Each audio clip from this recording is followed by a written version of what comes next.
অনেকক্ষণ ধরে আমরা সবাই মিলে বিষয়ে আলোচনা করছি। এই জন্য করছি যে এটার থেকে সরে যাওয়ার কোনো উপায় আমাদের নাই জাতি হিসেবে। যদি বলি যে সংস্কারের প্রয়োজন নেই, লোকে হাসবে, এতদিন কী করলেন তাহলে? বললেন যে এগুলো সব বললে, এটা বল এটা বল, এখন বলে যে সংস্কারের কাজ নেই। সেটা আমরা কেউ বলছি না, সংস্কার দরকার, খুব গভীরভাবে দরকার, হালকাভাবে না। শুধু এখানে আমরা একত্র হতে চেয়েছিলাম সবাই মিলে। আজকে প্রশ্ন উঠেছিল সবাইকে একত্র করলেন কেন? না হলে তো জনে জনে গ্রুপে গ্রুপে গিয়ে বলতে হতো আমাদের জন্য। কাজে একসঙ্গে বলতে সবাই সবার কথা শুনলাম, বুঝতে পারলাম আমাদের দায়িত্বটা কি, আমরা কি করতে চাচ্ছি। আমাদের কথাও শুনলেন, আপনাদের কথা আমরা শুনলাম। মানে অনাচারের সীমা নেই, এটা আমরা সবাই স্বীকার করছি। কোনো প্রতিষ্ঠান ঠিক মতো চলছে না, কোনো আইন ঠিক মতো চলছে না। তো সংস্কার তো এটা নিয়েই কথা। আমরা এখানে দুর্নীতি সংস্কার কমিশন, উনি বলেছেন কি কি সংস্কার করতে হবে দুর্নীতি থেকে বাঁচার জন্য। এটা থেকে কে অমত করবে আমাদের বলেন? কেমনি আমরা অমত করব? কোন বিষয়টাতে আমরা অমত করবো যেন এটা করা যাবে না, এটা দুর্নীতি এভাবে হোক, আমার কোনো আপত্তি নেই। আমরা সবাই চাই দুর্নীতি নির্মূল হোক। উনি যদি 100টা প্রস্তাব করতেন, আমরা 100টা প্রস্তাবের আছে, দুর্নীতি চলে যাক।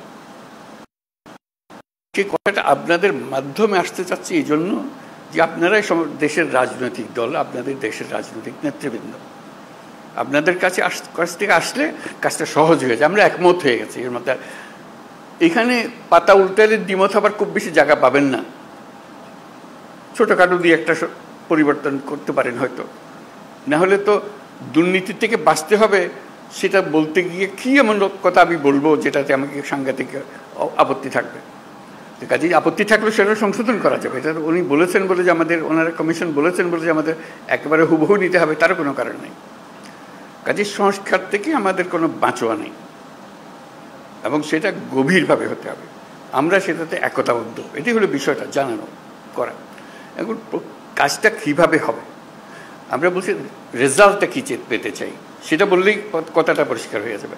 রেজাল্টটা হবে যে আমরা আছি, এই যে প্রস্তাবটা করেছেন তার সঙ্গে একমত, এই জিনিসটা বের করতে চাই। এই প্রস্তাব আমরা আমরা একমত, এটার ব্যাপারে ঐক্যমত প্রতিষ্ঠা হলো। প্রস্তাব আমরা একমত, 2 নম্বর প্রস্তাব আমরা একমত, 4 নম্বর প্রস্তাব আমরা একমত, 3 নম্বর প্রস্তাবে আমাদের একটু অ্যামেন্ডমেন্ট করতে হবে, এটা করে দিলে আমরা একমত। এই জিনিসটা বের করা, আর কিচ্ছু না, যাতে করে একটা সনদ তৈরি হয়। আলটিমেট গোল হচ্ছে একটা সনদ তৈরি হবে, জুলাই সনদ, জুলাই চার্টার, যে আমরা এত কিছু কাণ্ডের পরে আমরা সবাই মিলে এটাতে একমত হয়েছে। কিভাবে এটা ইমপ্লিমেন্ট করবেন সেটাও পরে আলোচনা হবে, কিন্তু একমত হওয়াটা প্রথম জরুরি বেশি। একমত হয়ে গেলে ইমপ্লিমেন্টেশন প্রসিডিওর এমনিতেই বেরিয়ে আসবে। একমত না হলে, যদি ধরলাম হালকা হালকাভাবে না এটাতে কী করবো, আমাদের তার করার কিছু নেই, তাহলে আমাদের তো মুক্তি নেই। সারা দেশের মানুষ বলবে যে তোমরা এটার থেকে এটা সহ্য করলে না, এটা সংস্কারও করলে না, আপনাদের ঘাড়ের উপর আবার চাপাইয়ে দিলে, বলবে আমাদের সবাইকে, রাজনৈতিক দল থেকে বলবে সবাই। তো কাজেই আমরা এটার থেকে মুক্ত হতে চাচ্ছি না। রাষ্ট্র সংস্কার নিয়ে কথা হচ্ছে তো বহুকাল থেকে। এই কথাটা এখন ওনারা কাগজে লিখে দিয়েছে যাতে করে এটা এগোতে পারে। তো সেটা এগোনোর জন্য একটা হলো যে আমাদের এটা বইটা পাওয়া যায় নাই, সেটা এখন শুনলাম যে বইটা যেন পান, সবাই মিলে পান। বইয়ের সংক্ষিপ্ত সার যদি থাকে সেটাও আপনাদের কাছে দেওয়া হোক, যাতে ওটার থেকেও বোঝা যায়। এক একটা ধরে এটা এক এক দলই বলুক, আলাদা আলাদা বলতে চাইলে আলাদা বলুক, এটাতে একমত, এটাতে একমত, এটাতে একমত নয়, এটা আমরা একটা অ্যামেন্ডমেন্ট দিলাম এটাতে, ইত্যাদি ইত্যাদি হয়ে গেল। আর আমরা যেটা করবো এখানে বসে বানাবো।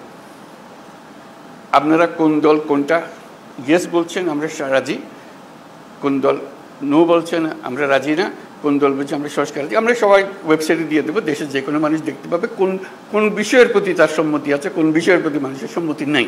এটা কোনো গোপন জিনিস না, এটা রাজনৈতিক দলের একটা বক্তব্য। আপনি বলেন যে আমি কোনোটার দিকে সম্মতি নেই, লিখে দেন, আমরা ওটা ওয়েবসাইটে দিয়ে দেবো যে এই দলের তারা বলেছেন কোনোটার প্রতি সম্মতি, অথবা আমরা সব কাটার প্রতি আমরা একমত হলো। আমরা একমত হতে পারি, আমরা কিছুটা সংশোধন সাপেক্ষে একমত হতে পারি, অথবা এটা